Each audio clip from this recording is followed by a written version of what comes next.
Mozambique have drawn 2-2 with Ghana. Hey, Mozambique coming from the dead. Ghana had this game all sewn up, or so I thought. My Black Stars, now we're stuck in third place with 2 points. We are the fifth worst third place team, and only the four best go through to the round of 16. Like, there is no hope here. There is actually no hope. This game, we cannot create chances. We are just scoring. We were lucky enough to get 2 penalties in this game. This game had the ref awarded 3 penalties. The man Jordan Ayew stepped up to slot in both of them convincingly. First one took the keeper. Keeper didn't even move. Second one sent the keeper the wrong way. But in between there, like, we are not creating chances. We are not creating chances. We have kudos. You need to put this guy in positions. And I don't know how Chris Hughton can actually explain how he's going to keep this job, right? Because I'm not an advocate for people losing their jobs, but you need to show why you need to keep your job, right? Like, Chris Hughton, there's just things that he's done in terms of coaching, in terms of, he's too pragmatic. For today's football, you need to be a bit more brave, right? Even if you're pragmatic, you can be pragmatic but still show bravery. Look at Sean Dyche, one of the most pragmatic managers ever, but in moments, there is a way he will let his players loose within a system, right?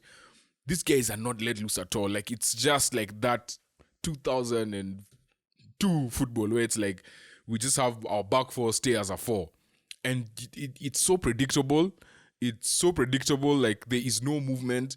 And then at halftime, you take off, like, who did he take off? I forgot who you took off. But I remember who you brought on, because you brought on, remove Joseph Pansil, who won the first penalty. The only person who's giving you dynamism up front next to Kudus. Because right now, the onus is on Kudus to do everything. But then now you remove Pansil, and who do you bring? I love you, Verde Ayew, but you being brought on as a striker to me does not make sense. You are trying to beat a team that is just showing that younger than you. They're showing that they're more like they're moving, they're more mobile than you. Like, all the fouls were coming from Ghana, you know. Like, yes, Mozambique were fouling at times, but you need dynamism up front. Like what Pansil did in the first half. That's the type of play you need to break down such a team. Bringing on Verde Ayew to me was just bring him on with 10 minutes to go, not at halftime. Like, what was the thinking behind that? You have Iñaki Williams literally sitting on the bench. Yeah? Who else do you have on the bench? Ernest Nuama. This guy, I watched him play the first game. This boy is the future. This boy is actually the future. Boy plays for Lyon. Him next to Kudus makes complete difference, like the way Ghana would attack. But anyway, Chris Hughton, man, I don't know. I don't know. Nuama needed to play this game like one way or another. If you're going to go out firing. So for you to now start packing the bus and then you bring in Daniel Amate and you take off, I was just like, bro, what are we doing? Like, what are we doing? And just like that, after being 2-1 up and being so comfortable, taking out Semenyo, taking out Odoi, and then taking out Kudus. I knew now things are thick here. Literally, Kudus left 89th minute. 2 minutes later, they win a penalty. And who is it? Andre Ayew, handling the ball. To be fair to him, he didn't handle it like intentional. The ball hit his hand. It was going to be a penalty. It wasn't intentional, but still, if he was younger, he'd have got it out of the way. Okay, no, that's being mean to Andre Ayew, but I just feel like he is... This African thing of, like, this guy has played for the national team for so long, like, he deserves a spot. Andre, you should not be getting that number 10 jersey. You should be getting, like, if he has to be in the team, give him number 22. Like, don't this African mentality that we have of let's cling on to past hope, you know, like, it's just not going to cut it anymore.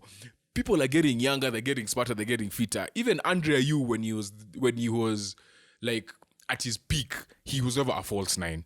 So what makes you think that all of a sudden now he knows how to play as a striker? You know, like, it didn't make sense to me. Then obviously they score 90+1 and literally, don't even get me started about this keeper. Like, the ball was going out. Like, it was going out. Like, it was going out. Richard Ofori. decides he's going to go and do like this next to the ball. But the ball touches his hand and goes out, leads to a corner. From that corner, Reinildo headers the ball into the corner, and that is how the game ends 2-2, and Ghana are out. Literally, yes, they still have a chance, but it's not a chance that you can cling on, right? I'm so mad. Group B ends with Cape Verde at the top with 7 points. Egypt have 3 points in second place. Ghana are now third with 2 points, and then Mozambique are in last place with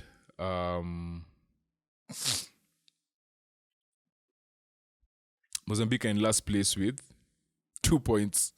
Sorry, I was just trying to accept the fact that we are actually out, even though the maths say we are not yet out. So this is a table of the third place teams from each group. As you can see, Ivory Coast are at the top. Even after losing 4-0, obviously they're at the top because they're the only team other than Ghana to play 3 games, right? But still, we thought that it was bleak and they were probably going to be at the bottom of this table. But Ghana was like, haha, hold my beer. So Ghana are now in 5th place. The only way Ghana are going to qualify is if Algeria and Zambia lose together, or Algeria or Zambia lose and Cameroon lose as well, right? Because if Cameroon draw, Ghana will still be ahead of them on goals scored. They will be tied on points, but then Ghana will be ahead on goals scored. But then Algeria or Zambia need to lose. Need to lose. The advantage Ghana have is that they've scored 5 goals. Algeria have scored 3, Zambia have scored 2, Cameroon have scored 2. So a 3-3 draw for Cameroon ties everything, but then Cameroon will have conceded more. So Cameroon just cannot afford to. They have to win. Cameroon have to win. A draw does not work for them in any way. Algeria and Zambia,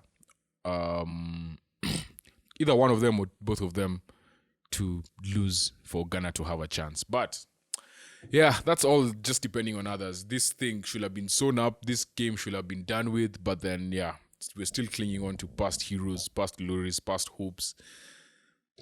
And that is how Ghana are going out of AFCON 2023. Yeah, it's been a crazy day. 13 goals in one day. Tomorrow, Group C and D. Let's get it.